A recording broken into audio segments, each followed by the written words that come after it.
हे श्रावण घेवड्याची भाजी करत आहे। तर मी आता हा श्रावण घेवडा निवडून घेत आहे। इथे आता हा श्रावण घेवडा मी चिरून घेत आहे। इथे मी हा घेवडा चिरून घेतलेला आहे। इथे मी हा लसूण असा ठेचून घेत आहे। इथे कढई तापायला ठेवलेली आहे। आता कढई पण तापत आलेली आहे। कढईमध्ये आपण तेल टाकून घेऊया।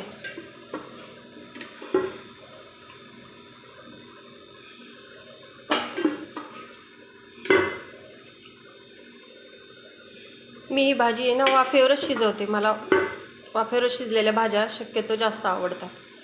तर इथे पाहू शकता तेल पण तापलेलं आहे। इथे लसूण हा मी कुटून घेतलेला आहे। इथे पाहू शकता तेल चांगलं तापलेलं आहे। त्यात मी टाकली मोहरी तडतडल्यानंतर टाकले जिरे तडतडल्यानंतर टाकलं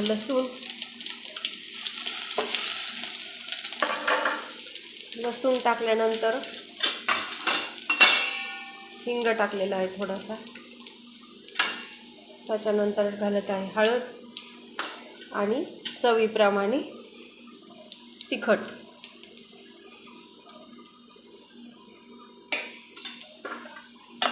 हे चांगले केल्यानंतर चिरून घेतलेला घेवडा घालत आहे त्याच्यामध्ये।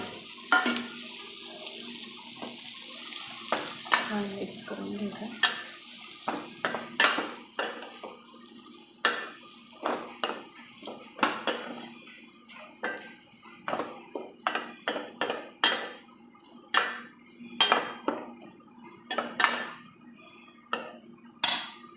त्यानंतर मी याच्यात टाकत आहे मीठ। चवीप्रमाणे मीठ टाकून घ्यायचे आणि आता मिक्स करून मी याच्यावरती झाकण ठेवणार आहे। वाफेवर शिजून घेणार आहे। इथे पाहू शकता तुम्ही। आता मी याच्यावर झाकण ठेवत आहे। चला तर पाहूयात आपल्या आता घेवड्याच्या शेंगा श्रावण घेवडा शिजलेला आहे। ते पाहू शकता आता शिजलेला आहे। त्याच्यामध्ये आपण आता टाकूयात ओबडधोबड मिक्सरमधून काढलेला शेंगदाण्याचा कूट।